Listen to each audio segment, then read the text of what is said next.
Comme cette veuve commence à m'ennuyer, je vais lui rendre justice pour qu'elle ne vienne plus sans cesse m'assommer.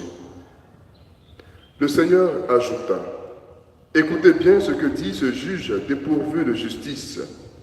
Eh bien, Dieu ne ferait-il justice à ses élus qui crient vers lui jour et nuit? Les fait-il attendre? Je vous le déclare, bien vite, il leur fera justice. Cependant, le Fils de l'homme, quand il viendra, trouvera-t-il la foi sur la terre? Veillez-moi. Acclamons la parole de Dieu. Louange à toi, Seigneur Jésus.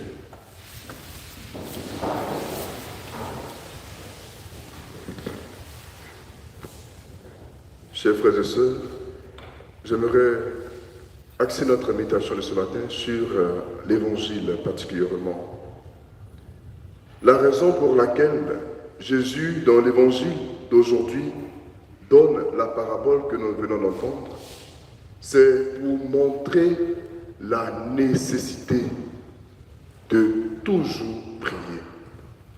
Si on parle de nécessité de toujours prier, cela inclut d'abord la nécessité même de prier, avant que cette nécessité soit de toujours prier sans se décourager. Vous voyez, la parole de Dieu nous a invités tout au long de cette semaine à des attitudes qui mettent le royaume de Dieu au milieu de nous, à des attitudes qui doivent nous aider à nous approcher davantage de Dieu et à permettre à notre environnement d'être un environnement épanoui et harmonieux. Ces attitudes-là, elles ne verront pleinement le jour que si nous faisons de la prière une habitude. Parce que la vie même nous propose des situations qui rendent souvent difficile notre volonté à bien faire. Sans la prière, nous serons lourds. Sans la prière, nous aurons comme des obstacles qui se présenteront toujours en face de nous. Prier donc est une nécessité qui doit faire partie de notre quotidien. Quelquefois, nous nous rendons compte que nous n'avons pas grand-chose à faire, mais la paresse nous guettera. Il faut que nous puissions aller au-delà pour toujours prier. C'est d'abord en priant toujours que nous allons comprendre la nécessité de prier sans se décourager. Prier donc sans se décourager, c'est prier avec insistance. C'est prier aussi pour ne pas avoir la paresse de prier.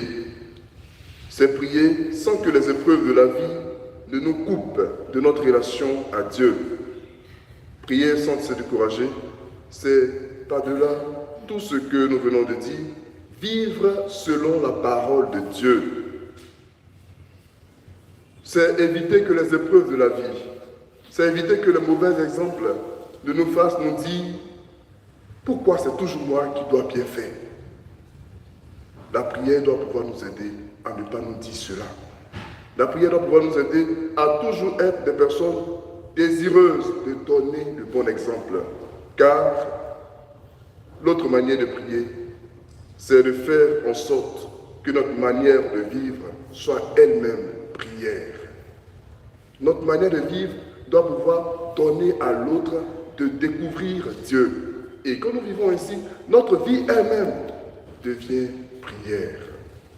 La prière, en effet donc, doit descendre dans notre comportement pour nous rendre tout à tous accessibles aux autres, comme des miroirs qui font découvrir Dieu. Et c'est pourquoi ce beau chant doit nous interpeller.